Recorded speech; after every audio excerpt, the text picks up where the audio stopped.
ठीक है, हमारा चैप्टर नंबर कौन सा है? ये चैप्टर नंबर 5। चैप्टर का नाम है accounting standard and international financial reporting standards.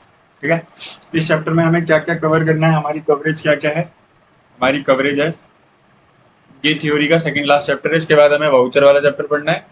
ठीक है, और थोड़ा सा हमें डबल एंट्री के बारे में भी समझना है, जो कि इंपॉर्टेंट है हमारे।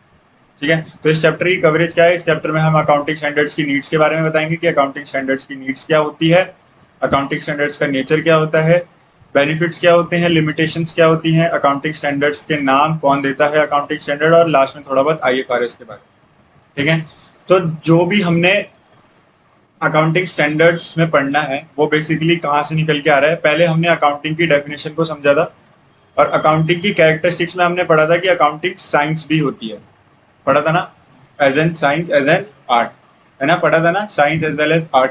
तो साइंस क्या होती है? साइंस एक ऐसी चीज है जो कि प्रिंसिपल पे बेस्ड है, बेस्ड ऑन प्रिंसिपल्स। ठीक है ना, ये बताया था ना मैंने, जब मैंने डेफिनेशन एक्सप्लेन करी थी तो मैंने आर्ट क्या बताया था? आर्ट क्या है? अकाउंटिंग में हम प्रेजेंटेशन करके दिखाते तो वो एक हमारी आर्ट हो गई। तो सिमिलरली हम साइंस की तरह कैसे देखेंगे उसको, क्योंकि इसमें प्रिंसिपल्स होते हैं इसलिए वो साइंस भी होती है। तो वो प्रिंसिपल्स जिनके बेसिस पे हमें अकाउंटिंग करनी है, क्या बोला मैंने?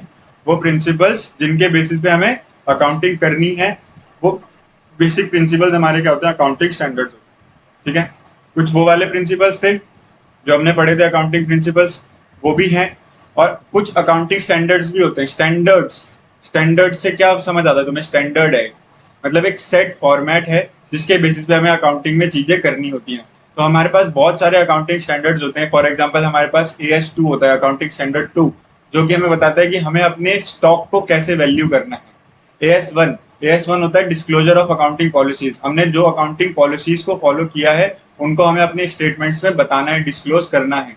ऐसे ही हमारा अकाउंटिंग स्टैंडर्ड होता है 3, कैश फ्लो स्टेटमेंट, की हम जो कैश फ्लो स्टेटमेंट बनाएंगे वो हमें कैसे बनानी है। तो हर एक चीज को करने के लिए अकाउंटिंग में हमें कुछ रूल्स एंड रेगुलेशंस को फॉलो करना है, और वो रूल्स एंड रेगुलेशंस हमें कौन बताएगा? हमारे अकाउंटिंग स्टैंडर्ड्स बताएंगे।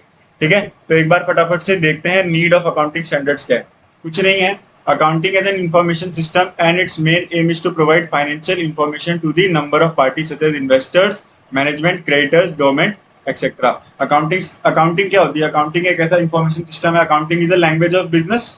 हमने पढ़ा था ना कि अकाउंटिंग बिजनेस की क्या होती है? एक लैंग्वेज होती है। तो वो बेसिकली क्या करती है? जो भी हमारी पार्टीज इन्वॉल्व है हमारे बिजनेस में उनको इन्फॉर्मेशन प्रोवाइड करती है, चाहे वो इन्वेस्टर हो, चाहे वो मैनेजमेंट हो, चाहे वो क्रेडिटर हो, चाहे वो गवर्नमेंट हो। तो उनको एक सेट फॉर्मेट में हम इंफॉर्मेशन प्रोवाइड करा सके, उसी के लिए हमारे अकाउंटिंग स्टैंडर्ड्स को इंट्रोड्यूस किया गया था। ठीक है, तो basically however what constitute true fair view has not been defined either in the companies act or in the other statutes. True and fair view के बारे में इतना नहीं बताया गया। तुम ये रीडिंग लगाओगे तो तुम्हें बेसिकली समझ आ जाएगा कि हर बेसिकली एक सेट फॉर्मेट को रखने के लिए ही हमने अकाउंटिंग स्टैंडर्ड्स को इंट्रोड्यूस किया था। नीड अकाउंटिंग स्टैंडर्ड्स की क्यों हुई थी? क्योंकि हमें एक सेट फॉर्मेट रखना है हर किसी चीज के लिए। ठीक है, समझ आया? यहाँ तक कुछ पूछना है? समझ आ गया पक्का? इसकी रीडिंग लगाओगे तो ये बहुत ज्यादा है। इसमें एक बार रीडिंग लगा लेना, इतनी इंपॉर्टेंट नहीं है। ठीक है, अब बात आती है कॉन्सेप्ट ऑफ अकाउंटिंग स्टैंडर्ड्स की। अकाउंटिंग स्टैंडर्ड्स क्या होते हैं वो समझते हैं। तो अकाउंटिंग स्टैंडर्ड्स में be defined as a written statements issued from time to time by the institution of accounting professionals specifying uniform rules or practices for drawing the financial statement। यहाँ पे मेन लाइन क्या है? Specifying uniform rules और practices for drawing the financial statements. जो statements हमें बनानी है, उन स्टेटमेंट्स को बनाने के लिए जो रूल्स और प्रैक्टिस हमें फॉलो करनी है, वही रूल्स और प्रैक्टिस हमें कौन बताएंगे? हमारे अकाउंटिंग स्टैंडर्ड्स बताएंगे।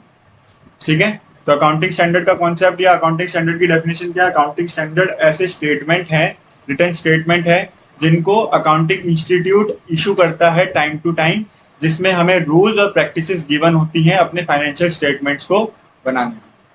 क्लियर है? पक्का? इजी लग रहा है? ऐसा कोई डिफिकल्ट तो नहीं है? ठीक है, अब एक एक करके नेचर समझते हैं। अकाउंटिंग स्टैंडर्ड का नेचर क्या होता है? सबसे पहला नेचर क्या है?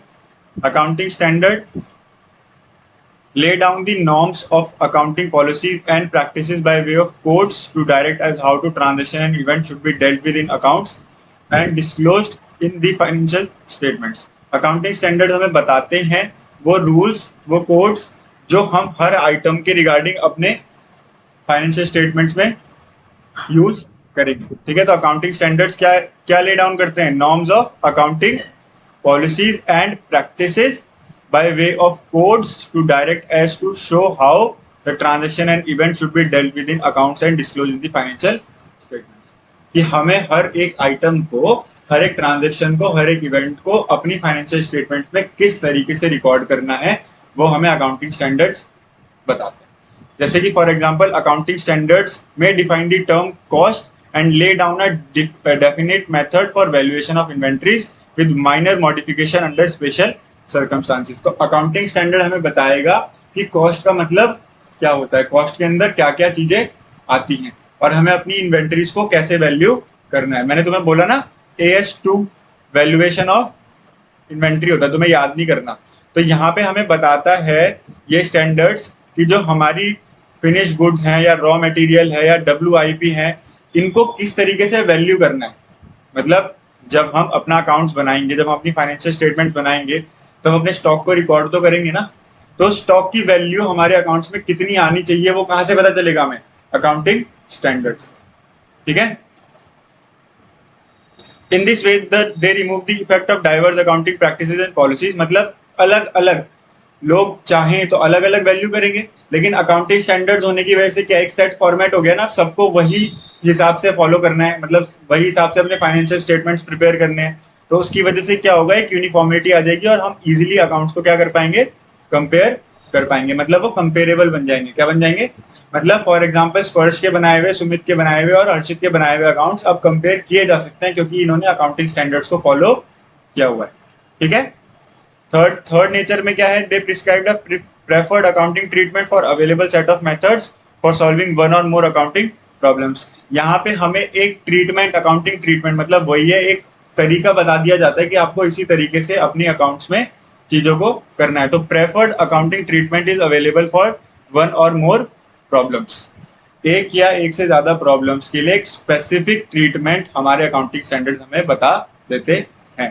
ठीक है, सेम चीज है फोर्थ पॉइंट और फिफ्थ पॉइंट भी एक बार रीड करना, तुम्हें समझ आ जाएगा। सिंपल सी रीडिंग लगा देना, मैं ज्यादा टाइम चैप्टर पे लगाना नहीं चाहता हूँ बिकॉज ये पूरा लर्निंग वाला चैप्टर है। अकाउंटिंग स्टैंडर्ड्स बेसिकली वो नॉर्म्स हैं, वो रूल्स हैं जिनके बेसिस पे हमें अपनी अकाउंट्स में जितनी भी ट्रांजेक्शन और इवेंट्स होती हैं उनको रिकॉर्ड करना होता है। उनकी ट्रीटमेंट हमें अकाउंटिंग स्टैंडर्ड बताता है।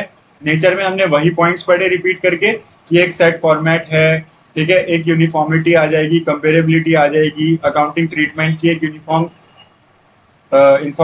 वो आ जाता है, यूनिफॉर्म पैटर्न आ जाता है अकाउंटिंग ट्रीटमेंट का। ठीक है, अब मेन जो चीज है